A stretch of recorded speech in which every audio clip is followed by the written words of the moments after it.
Avast, me hearties! It be I, Pirate Captain Toast, back to you once again. And in today's news, I have found this particular comic book. And this particular comic book shows to me how to do a self-insert right.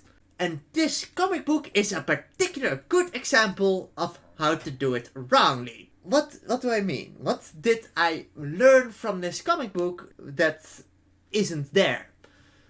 Well, what I learned from it is actually to be more grateful for the things that we do have instead of for the things that we don't have. Because there is an art to putting yourself into a story like this. What do I mean? Well, let's start with the story of I'm Not Starfire. It's about the daughter of Starfire, who doesn't want to be Starfire, is whiny about it, and it's pretty much a high school drama about a teenager just crying in its room saying that I don't want to be like daddy and mommy, I want to be special. That's pretty much it. I read through this entire thing and it's just the daughter of Starfire just trying to differentiate herself from Starfire. Only that in a high school. That doesn't sound anything like an interesting superhero story. And the reason why I think this is a self-insert is because it is very easy to spot a self-insert.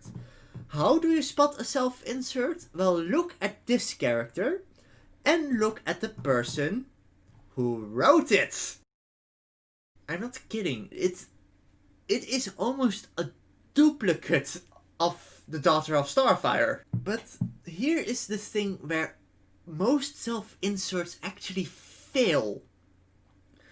Because a self-insert fails because the person itself isn't a good person. And usually it's narcissism that you do this, trying to put yourself in a story to proclaim how good that certain character is, even though it's a stand-in for the writer or someone else. That's why fan fictions are filled up to the brim with them. But what I realized from this particular bad batch of comics and the wokeness of DC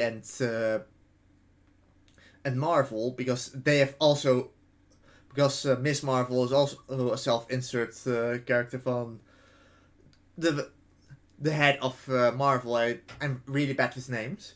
No one has heard of Miss Marvel. Well, more specifically, the normies haven't heard of Miss Marvel. They are bigger fans of the old Iron Man, Steve Rogers, and the old versions of the Avengers, not this weird-ass woke version of the Avengers. And what I realize is there is actually someone who was able to do self-inserts correctly. And what I realized is he did it correctly because he himself was a very virtuously and passionate man about comics and doing what he loved. And I'm talking about Stan Lee. If you look at Stan Lee's old YouTube videos, you can see his passion for comic books, his love for the art, his love for the stories. He enjoys it so much talking about it that even though if he didn't put himself in it, then the stories wouldn't be that big of a problem. Stan Lee has quick cameos in the Marvel Universe. And you could say that that's kind of narcissistic, but how I see it is, well, he is such a good character in and of it himself that people adore him because people actually like him. He is a very nice guy. And someone like Mariko, who no one really knows, and if I'm going to assume, she's probably an activist kind of person that's going to me too me because I'm a white male and not of the right race. Yeah, that isn't a very good person to follow, and people will pick up on that. Because a self-insert is very easily turned into a Mary Sue. And people don't like that. The reason why people don't really like Mary Sues and self-inserts is, well, first of all, they become Mary Sues in and of themselves. But the second problem is a self-insert character doesn't struggle. And to be fair, Stan Lee's character in the Marvel Universe didn't really struggle, but there were cameos instead of anything else.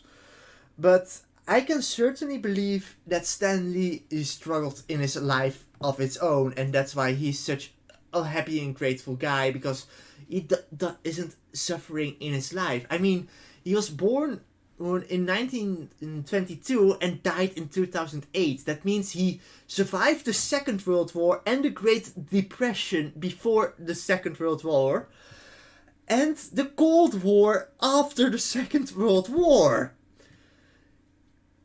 He had suffered and struggled a lot through his life, and I believe that is able to make a good character. He deserves where he is because he had to work for what he has done. And praising someone that doesn't deserve its work, that is something that people do not like and think it's kind of a taboo. Anyways, guys, I'll keep it at that. I'd be Pirate Captain Toast. This has been my story for today. And I wish the best of tides as well. Please follow me on Parler, BitChute, Twitter, and Discord. And I wish the guys a fair night.